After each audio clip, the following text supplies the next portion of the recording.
Cinema பூங்கா நேயர்கள் அனைவருக்கும் வணக்கம். சப்ஸ்கிரைப் செய்யாதவர்கள் சப்ஸ்கிரைப் செய்து ஆதரவு தரும்படி அன்புடன் கேட்டுக்கொள்கிறோம். சாமானியன் பார்வையில் மைக்கேல் ஹாலிவுட் மூவி.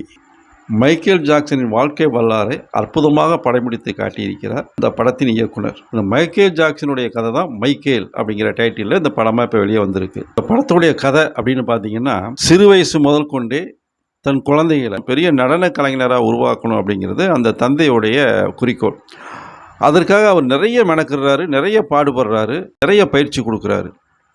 இந்த 5 குழந்தைகள்லையுமே ஒருத்தர் மட்டும் ரொம்ப துடிப்போடவும் ரொம்ப ஆர்வத்தோடையும் அதை கற்றுக்கிட்டு உலக அளவில் பெரிய ஆளாகிறதுக்கான வாய்ப்புகளை உருவாக்கிக்கிட்டு வர்றான். கடைசியாக அவன் எப்படி பெரிய ஆளானா, இந்த உலகமே பார்த்து எப்படி வேந்தது, அதுக்கப்புறம் அவனுக்குள்ள அந்த நிறம், கருப்பு நிற பிரச்சனை எப்படி வந்துச்சு, இதற்காக அவர் ஏன் தன்னுடைய உடலை தன்னுடைய அந்த கலரை மாற்றுறதுக்காக ஸ்கின் ஆப்ரேஷன் பண்ணிக்கிட்டாரு, அதுக்கப்புறம் அவருக்கு உள்ள நடந்த பிரச்சனைகள் என்ன, இதை பற்றி தான் இந்த படத்துடைய கதை.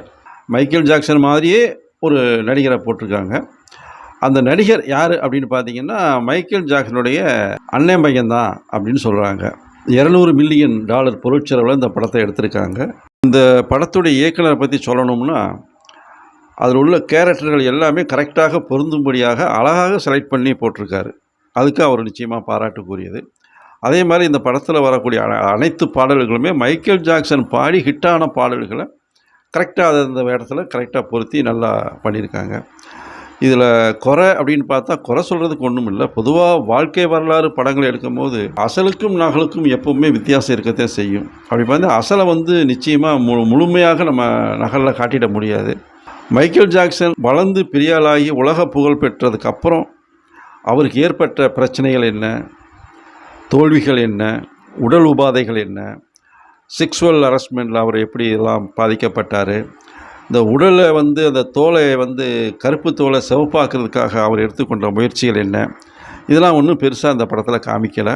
மைக்கேல் ஜாக்சனுடைய பிற்கால அதாவது துன்பகரமான இந்த நிகழ்வுகள் இந்த படத்தில் வேணாம் அப்படின்னு இயக்குனர் நினைத்திருப்பார் என்று தான் தோன்றுகிறது. எப்படி பார்த்தாலும் இன்றைய இளைஞர்களுக்கு, இசை ரசிகர்களுக்கு, நடன பிரியர்களுக்கு இந்த படம் கண்டிப்பாக பிடிக்கும். ஏன்னா மைக்கேல் ஜாக்சனை பொறுத்த வரைக்கும் அவர் இறந்து எத்தனையோ ஆண்டுகள் ஆகிவிட்டது. இன்றைய இளைஞர்களுக்கு அவரை பற்றி அதிகமாக தெரியாது. ஆல்பங்களில் அதில் பார்த்து அவர் பாடல்களையும் நடனங்களையும் ரசிச்சிருக்கலாம்.